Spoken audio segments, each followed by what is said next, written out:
Magic world. आज से कई हजारों साल पहले धरती पर सिर्फ इंसान नहीं रहते थे, बल्कि यहाँ पर इंसानों के अलावा और कई जातियां रहती थी, जिनमें दानव थे, बौने थे, वैम्पायर्स थे, और ये हमेशा आपस में लड़ते रहते थे। लेकिन धीरे धीरे सबको समझ में आ गया कि आपस में लड़ाई का मतलब सिर्फ और सिर्फ तबाही है, इसीलिए सबको मिलकर रहना पड़ेगा। इसीलिए इंसानों ने सबके साथ मिलकर रहना शुरू कर दिया। आज कई हजारों साल भी ये सभी अलग अलग क्रिएचर्स इसी धरती पर अपनी पहचान छुपा कर रहते हैं।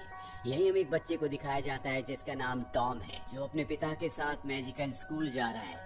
जब ये मैजिकल स्कूल की सरहद पर होते हैं तभी यहाँ पर स्कूल का केयरटेकर आता है, जो कि हजारों साल से जिंदा है। वो इन्हें उस शहर तक ले जाता है जहाँ पर मैजिकल स्कूल है। और जब इस शहर में पहुँच जाते हैं तो टॉम के गले में जो ब्लड लॉकेट होता है वो अपने आप ही चमकने लग जाता है, जिसकी मैजिकल शक्ति से एक लड़का जो कि साइकिल चला रहा होता है, उसकी साइकिल पुराने जमाने की साइकिल में कन्वर्ट हो जाती है और वो साइकिल से गिर जाता है। साथ ही यहाँ पर जो ट्रैफिक पुलिस वाला होता है उसकी टोपी भी पुराने जमाने की टोपी में बदल जाती है। टॉम के पिता उन सब से माफी मांगते हैं। दरअसल टॉम कोई इंसान नहीं है, बल्कि वो एक वैम्पायर है। अब टॉम के पिता और टॉम यहाँ शहर में एक नए घर में शिफ्ट हो जाते हैं, जहाँ पर स्कूल का केयरटेकर आता और बताता है कि अगर टॉम को स्कूल में एडमिशन लेना है तो उसे बहुत सारे टेस्ट देने होंगे। हालांकि इनके पास बहुत ज्यादा पैसे नहीं है। अगले दिन टॉम पहली बार स्कूल जाता है, जहाँ उसकी मुलाकात फाया नाम की एक लड़की से होती है, जो कि एक फेरी यानी कि परी है। यहाँ पर एक लड़का भी होता है जिसका नाम वुल्फ है, और ये एक वेयरवुल्फ है। सबको यहाँ पता चलता है कि जब ये पूरे 7 साल के हो जाएंगे तब इन्हें अपनी असली शक्तियों का पता चलेगा। अब ये सब के सब बच्चे प्रिंसिपल के सामने जाते हैं, जहाँ पर प्रिंसिपल इन्हें स्कूल के रूल्स बताती है और साथ ही वो एक मंत्र बोलती है, जिससे यहाँ पर जितने भी नए बच्चे आए होते हैं उन सब के अंदर उनकी शक्तियाँ आ जाती है।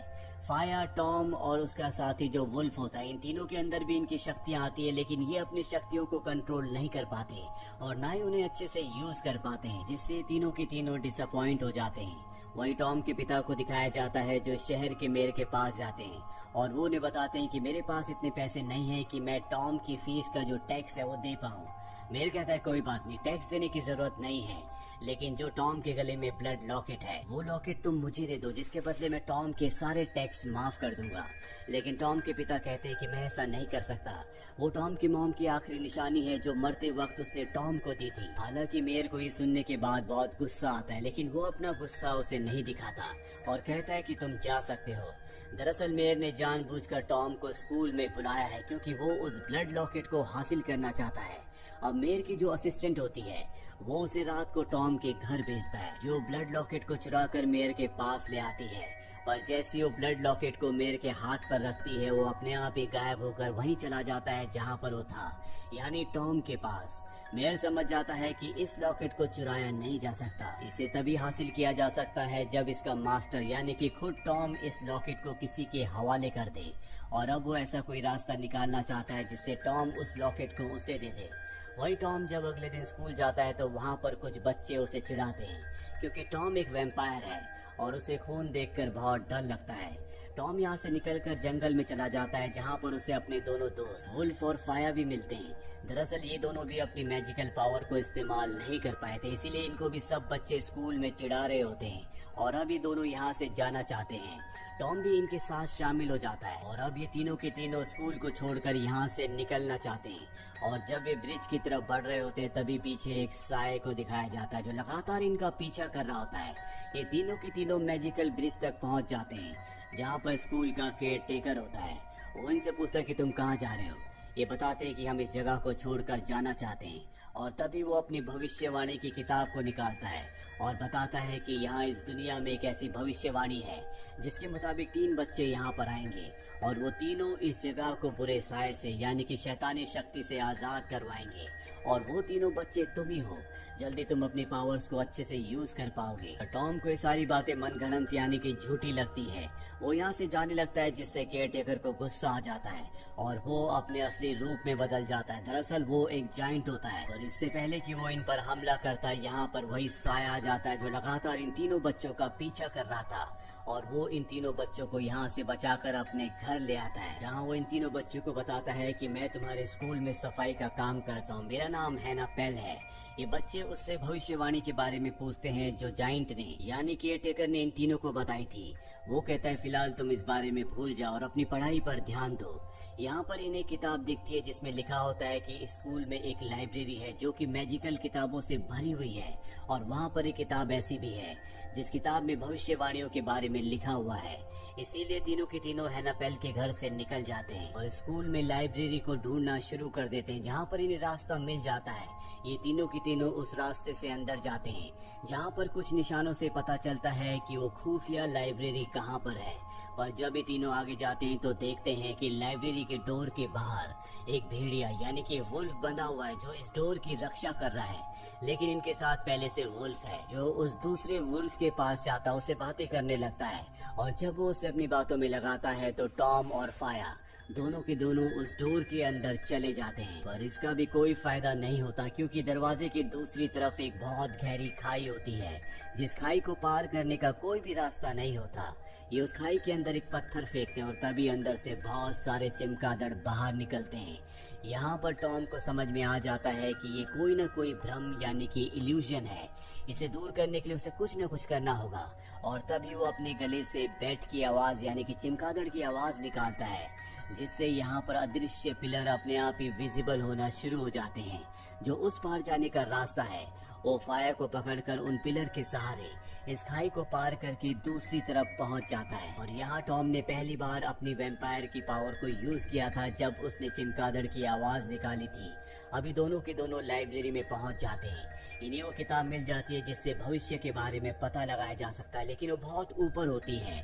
और फाया जो कि एक परी है अपनी आंखें बंद करके अपनी शक्तियां इस्तेमाल करने की कोशिश करती है। अगले पल उसके पंख निकल आते हैं और वो उस किताब तक पहुंच जाती है। वो किताब को हासिल कर लेती है और ये दोनों के दोनों निकल कर उस जगह आ जाते हैं जहां पर इनका साथी वुल्फ अब भी भेड़िए को रोक कर रखा होता है, लेकिन अब उसे भी निकलना होगा, इसीलिए तीनों भागना शुरू कर देते हैं। भेड़िया भी इनका पीछा करता है, लेकिन किसी तरह से ये उससे बचकर किताब को लेकर वहां से बाहर आ जाते हैं। और आज पहली बार इन तीनों ने अपनी शक्तियों को इस्तेमाल कर लिया। वहीं मेयर को जब पता चलता है कि वो तीनों बच्चे स्कूल से गायब है तो वो उन्हें जादुई आईने में देखता है। वो देखता है कि उनके पास भविष्य बताने वाली किताब है, जिसे देखकर वो परेशान हो जाता है। टॉम जब किताब खोलता है तो उसमें लूसीफर नाम का एक जिक्र होता है जो नहीं चाहता कि इंसानों के बीच में और मॉन्स्टर्स के बीच में दोस्ती हो, जैसा कि अब हो चुकी है क्योंकि अब सब मिलकर रहते हैं। वो समय में पीछे जाकर यानी कि अतीत में जाकर मॉन्स्टर्स को वैसे ही बनाना चाहता है जैसे वो पहले थे, जब वो इंसानों के ऊपर अत्याचार करते थे, उनसे लड़ते थे, ताकि मॉन्स्टर एक बार फिर से इंसानों के ऊपर राज करे, इंसान उनसे डरे। अब टॉम जब पेज पलटता है तो आगे का पेज फटा हुआ होता है। उस पेज पर सिर्फ इतना ही लिखा होता है कि जब हॉल की घड़ी में 13 बजेंगे तो लूसीफर अपनी अगली चाल चलेगा। ये सारी भविष्यवाणी जानने के बाद ये तीनों के तीनों बच्चे डर जाते हैं, इसीलिए सबका सब सच ये सबको बताना चाहते हैं। और मेरे को पता चल जाता है कि ये सबको सच बताने जा रहे हैं, इसीलिए वो इनके ऊपर ऐसा जादू करवाता है जिससे जो बोलना चाहे वो कभी भी नहीं बोल पाएंगे, बल्कि उसका उल्टा बोलेंगे। टॉम अपने पिता को और बाकियों को बताने की कोशिश करता है, लेकिन उसके मुंह से ये बात निकलती नहीं है। साथ ही उसके जो दोनों साथी होते हैं वो भी ये बात किसी को नहीं बता पाते। फोन पर ही बातें करते और तय करते हैं कि अगले दिन ये तीनों एक बार फिर से मिलेंगे। रात को टॉम एक बार फिर से उस किताब को पढ़ता है।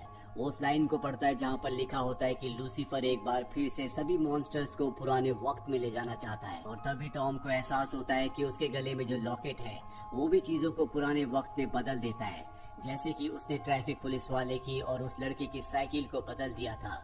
उसे एहसास होता है कि कहीं न कहीं उसका लॉकेट इन चीजों से जुड़ा हुआ है। अगले दिन जब वो अपने दोनों दोस्तों से मिलता है तो उन्हें अपने लॉकेट के बारे में बताता है। फाया कहती है कि सच है, पुराने वक्त में जाने के लिए तुम्हारे क्रिस्टल की, तुम्हारे लॉकेट की जरूरत होगी।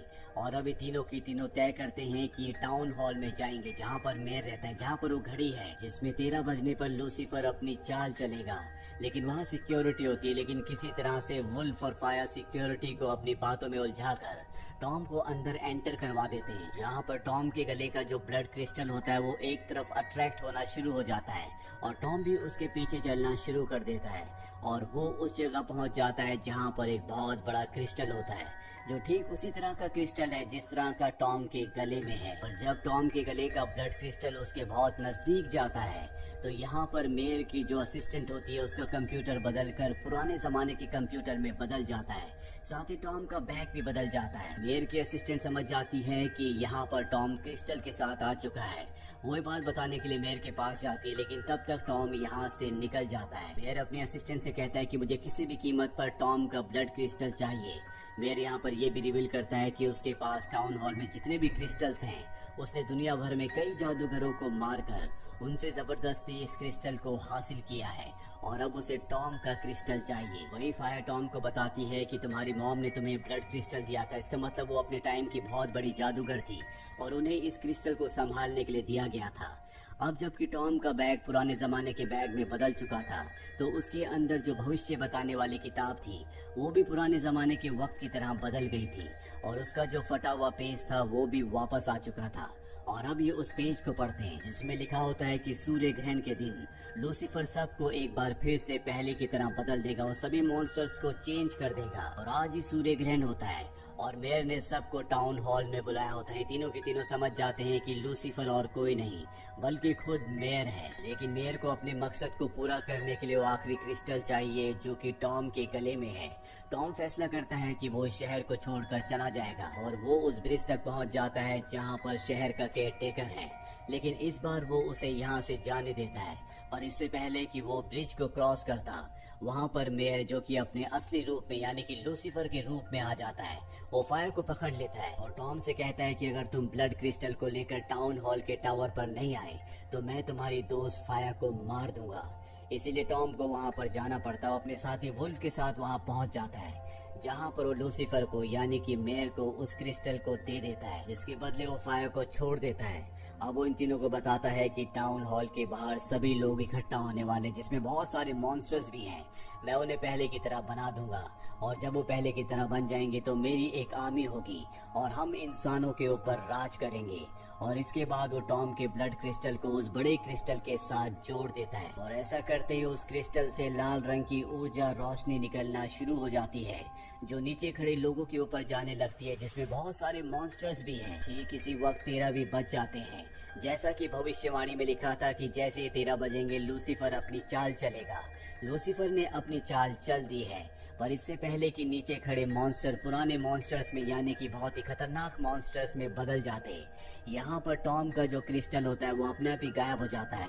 मेरे को कुछ भी समझ में नहीं आता और टॉम अब उसे बताता है कि ये मेरी एक चाल थी। यहाँ आने से पहले मैंने अपने क्रिस्टल को हैनापेल को दे दिया था यानी कि वो उसका अब नया मास्टर था। और जैसा कि मेरी मॉम ने मैजिक किया था कि अगर इसे कोई भी दूसरा इंसान लेने की कोशिश करेगा तो ये गायब होकर वापस अपने पुराने मास्टर के पास चला जाएगा।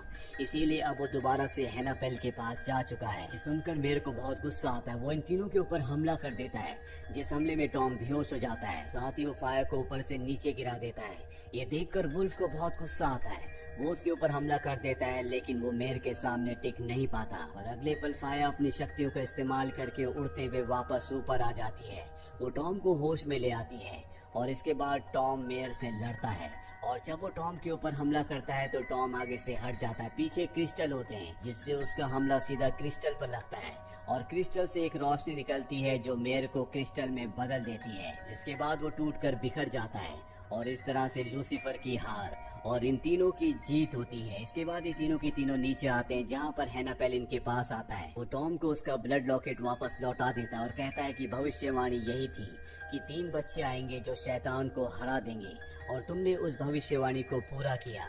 अभी तीनों के तीनों बच्चे अपनी शक्तियों को पहचान चुके हैं। साथ ही ये तीनों फैसला करते हैं कि आने वाले हर एक खतरे का ये तीनों मिलकर सामना करेंगे। इसी के साथ ये कहानी यहीं पर खत्म हो जाती है। उम्मीद करते हैं कि ये कहानी आपको पसंद आई होगी।